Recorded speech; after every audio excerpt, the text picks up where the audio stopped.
Hello, hope you're having a great day, and Victor here with VC Football as always. In today's video, I want to recap El Tata Martino's second year as head coach of the Mexican national team. Currently, Mexico is ranked 11th by FIFA, but El Tri is flirting with a top 10 position following their performances this year. And 2020 was not a normal year for anyone, let alone football, with the Mexican national team only playing in 5 matches, but of those, El Tri won 4 and tied once, which means they end the year undefeated. Martino has coached Mexico through 22 matches in total now throughout his first 2 years as head coach. In that time, he has managed 19 wins out of the 22 matches, which gives him an 86% win ratio. For comparison, Juan Carlos Osorio, the previous head coach of Mexico, had a record of 16 wins, 5 draws, and 1 loss during his first 22 matches as head coach. This gave Osorio a 73%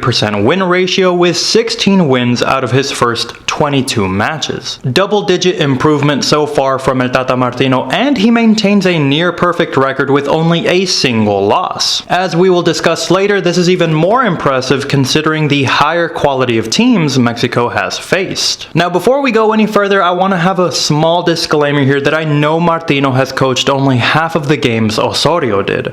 All in all, Osorio coached a total of 43 games as Mexico's head coach, but I still think it would be fun and interesting to see how Mexico is doing with Martino and compare it to the previous coach and then track that over time. Having a look at a couple of the key stats here I have compiled, Mexico has virtually the same number of goals they managed throughout Osorio's time as head coach, but in half the number of matches. And the goals per game back this up with nearly a double up for Martino when compared to Mexico under Osorio.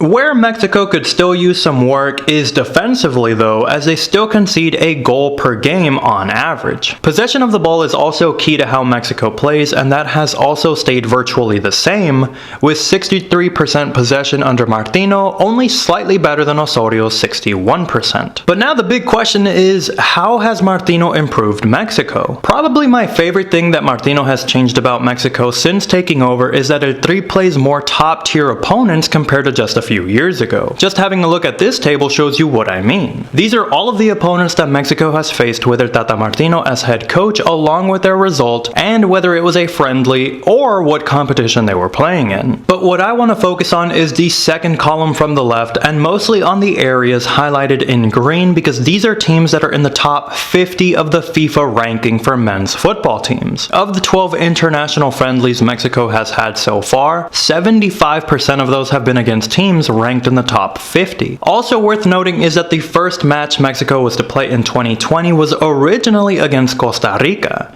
So that percentage could have actually been higher, but again, shout out to Guatemala for stepping in for the match instead of it being outright cancelled. One of the biggest criticisms I've had of the Mexican national team is that they are a big fish in a small pond. Or at least they used to be. Now under Martino, Mexico no longer just plays smaller CONCACAF teams, beating them by over a 3-goal margin. Now I love watching Mexico score goals as much as the next guy, but for the long-term success of the team, I applaud Martino wanting to face teams like Algeria, who are the current champions of the Africa Cup of Nations, and Japan, who are the top-ranked country in their region. Another positive for Martino in my eyes is that he continues to use the 4-3-3 formation, which really gives Mexico a definitive style of play. The players know exactly where they need to be and what is expected of them. I also feel this is why Mexico has been scoring much more frequently with a stable and systemic plan. Martino has helped Mexico play to their strengths instead of focusing on neutralizing their opponent. And that is one of the biggest criticisms I had of Juan Carlos Osorio, where he constantly switched up the formation and the tactics depending on what team Mexico was going to face. So instead of playing to their strengths, they just tried to counter the strengths of their opponent. The tactics were always changing, the formations were always changing, and you could just see it on the field. The players were never really comfortable whenever they played in big matches. Whereas now, they do the same thing in and out, playing to their strengths, playing wide, using their speed and pace to get past defenders. Mexico has scored basically the same amount of goals in half of the matches under Martino. So he's Clearly doing something right, and they're playing teams in the top 50 of the FIFA ranks, so more goals against better teams. Good job, Martino, keep it up.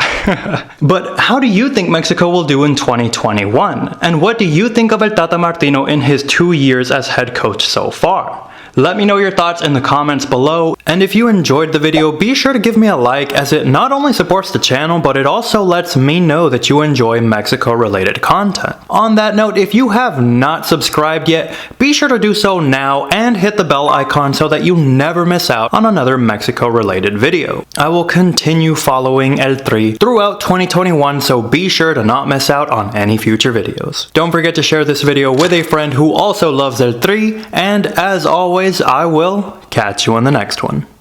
Peace.